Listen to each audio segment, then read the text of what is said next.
What is going on, Diablo 2 fans? Jabrensky here, and today I'm going to be showcasing and breaking down my Fire Trap Assassin. Now, I know what you're thinking, usually Lightning is sort of the endgame spec, Fire is just for leveling. That is not the case in PD2. This is by far the single best mapping character that I've played so far. Now, I haven't played every other build possible in PD2 yet, but the Fire Trap Assassin has great damage, great AoE, and insane survivability. I have more than 2,000 life with max block, and I don't even have a torch and an Annie yet for my Trap Assassin, so it's a very, very powerful build spec. But like all my previous build videos, timestamps will be in the description below, so if you guys want to bounce back and forth between the attributes, the skill tree, gear, or gameplay, they're there for you guys to use, so please take advantage of them. And a quick reminder that I've been streaming the progression of this character. I've been doing a lot of mapping on Twitch. I do stream there twice a week, so if you guys enjoy my YouTube content, maybe hit me up with a follow on that platform. Link is of course in the description below. Any follows would be very much appreciated. But guys, hope you enjoy this video. Let's jump in.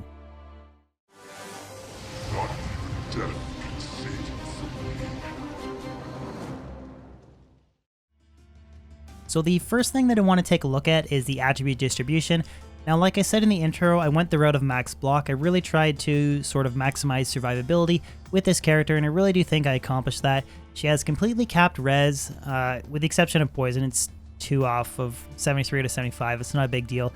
She has fire absorb, cold absorb, higher than 75 lightning res, nearly 2k life prior to battle orders. It does go above 2k when I buff myself with CTA, but for strength, just enough to equip my gear, which is 133. Again, that is for Gurk's Sanctuary. More than that when we take a look at the gear. Dexterity, 178 points. That is for max block. So when I hover over defense here, 75% chance to block. Energy, nothing is invested here. And then the remaining 371 points are all put into Vitality for, again, 1,829 life prior to battle orders.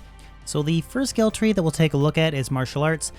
0 skill points invested here. Fire Trap Assassin, there's no point of putting anything in here, just ignore it.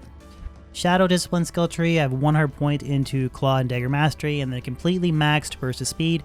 Increased attack speed affects the rate at which you can lay down traps with the Assassin, so it's kind of like a win-win here. We get increased attack speed so we can lay down traps quicker.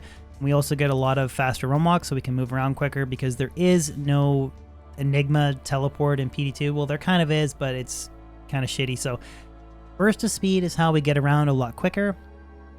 And then traps, this is where the majority of the skill points are invested.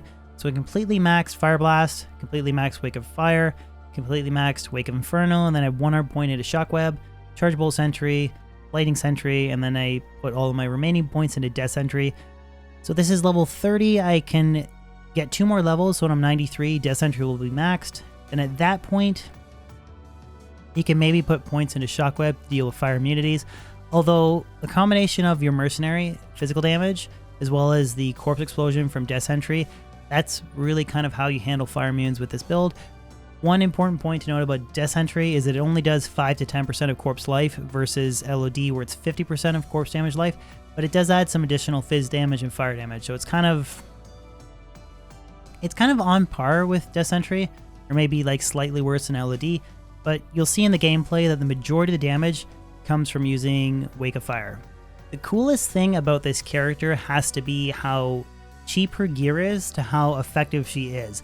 A lot of the other builds that I've played, again, like I said, I have not played every single build, but her gear is relatively cheap outside of the weapon that I have on my Mercenary, but I am going to demonstrate that you don't have to even use Infinity. You could use Insight and you're completely fine.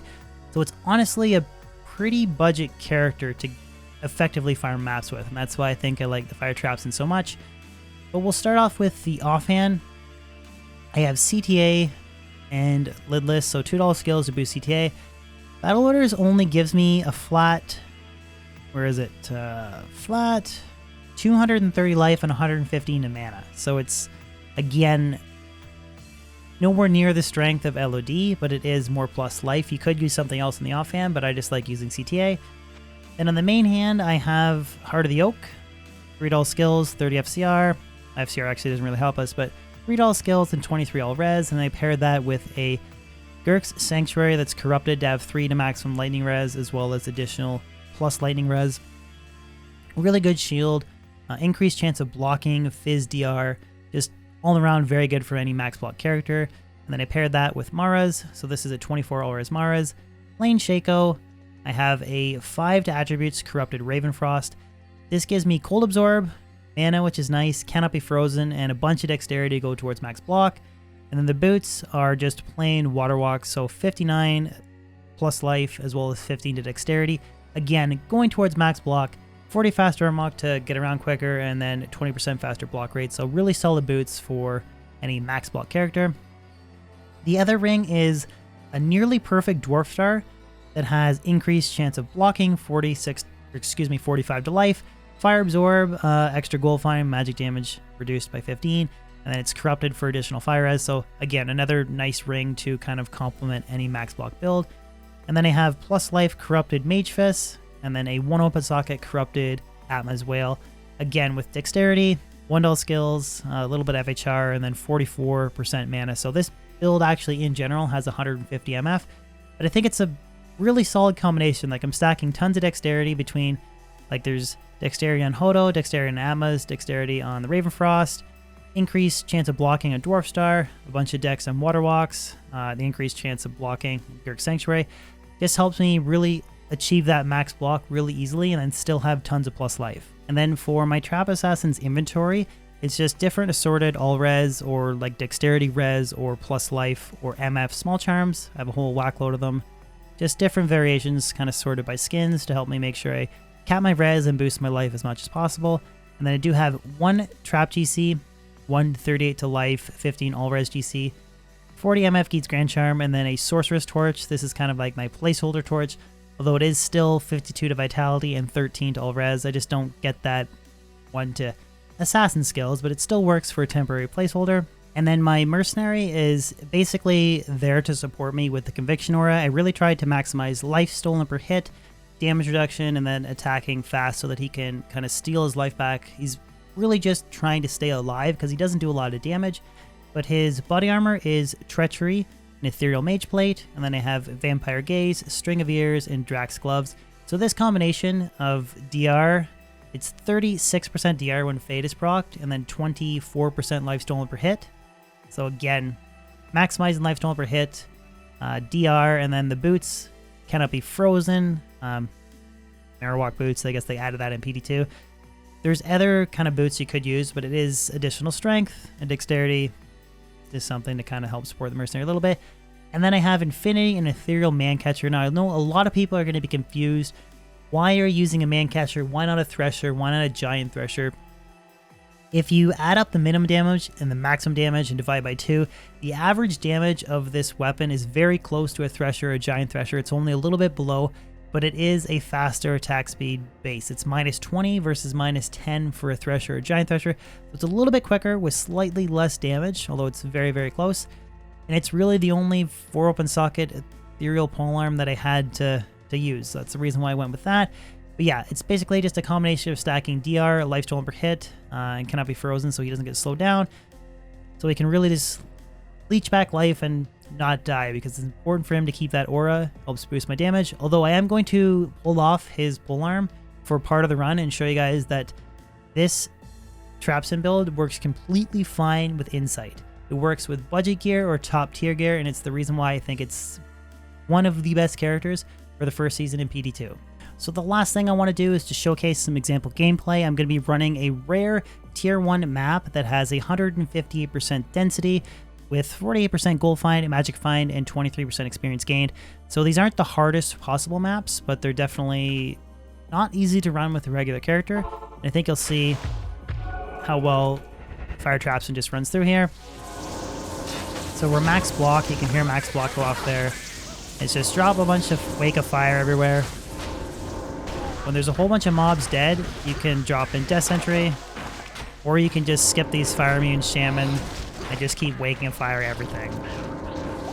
The same thing again, a bunch of Wake of Fires, a couple Death Sentries after. Everything really just goes down.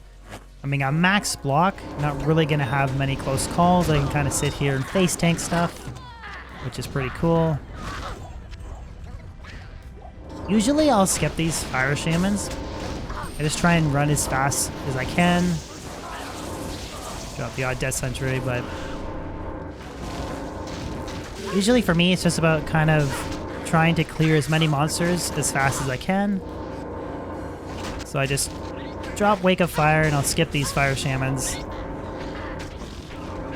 I might have the mercenary focus on them if they're champion or boss pack. But for the most part, like, I just feel like you should just try and lay down traps as fast as you can and just clear as much as you possibly can. Always paying up attention in the corner there for items when they drop. Like I just had a diadem drop from the loot filter. So we'll pick that one up. There's a GC. Those little notifications on the map are super useful, because I would miss a lot of stuff if it wasn't for them. I'll leave the gauntlets.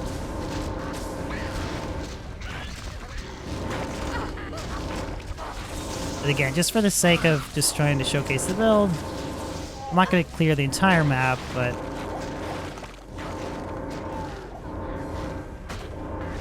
I do pretty much just skip the fire immunes, the fire shamans, and just run around as fast as I can and lay down Wake of Fire.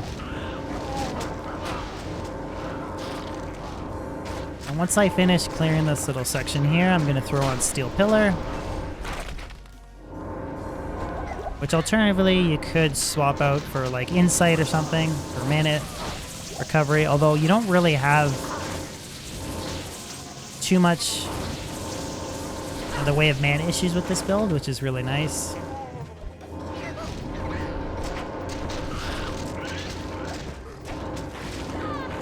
Okay, so that's enough melting of everything. Again, not using Death Sentry, pretty much just exclusively using Wake of Fire. Now, let's say if you had a more budget build, we'll show off Steel Pillar instead. So this is where you're probably going to use a more combination of Wake of Fire, and then when some stuff dies, throw down Death Sentry. But there's really not like a big difference here. Like Infinity is not, it's good and it helps, but it's really not that game changing. Like this is still a rare tier 1 map. Just kind of alternating back and forth between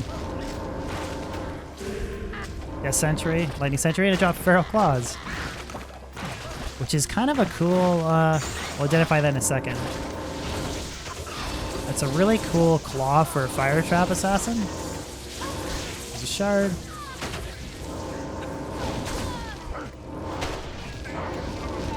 Yeah, I think you guys can see that there's really not a clear speed difference here between Insight and Infinity, or between using Infinity, excuse me, and using Steel Pillar.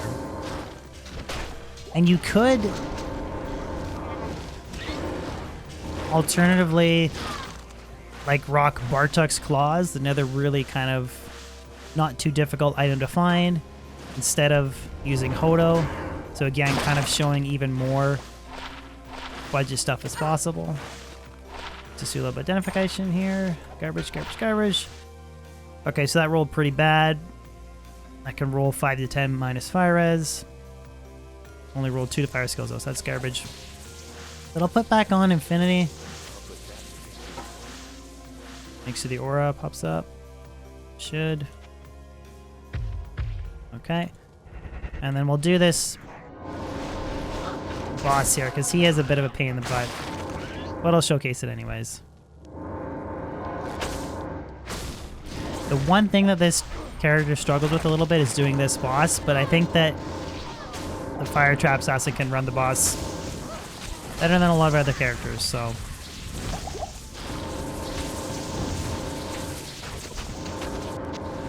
Socket Great Matron Bow. Hey, 3-to-1 crossbow skills. So I want to try and pull, because the Mercenary can't leech at all. So I try and just kill a bunch of stuff and then lay Death Sentry down, Corpse Explode everything.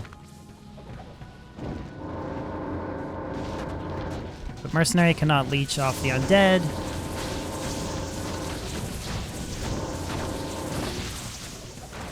We'll try and pull back.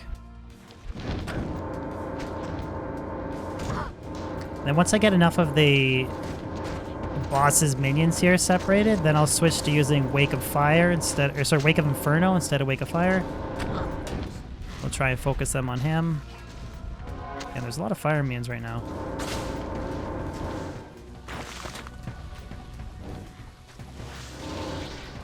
Okay. Oh, I have the wrong hotkey set up for that. Wake of Inferno. Okay. I don't know why that was chargeable. Anyway, so we'll plop a bunch of Wake of Infernos. Kind of have them focus fire on this guy. Kind of hear my max block going off a bunch. See if we get an essence.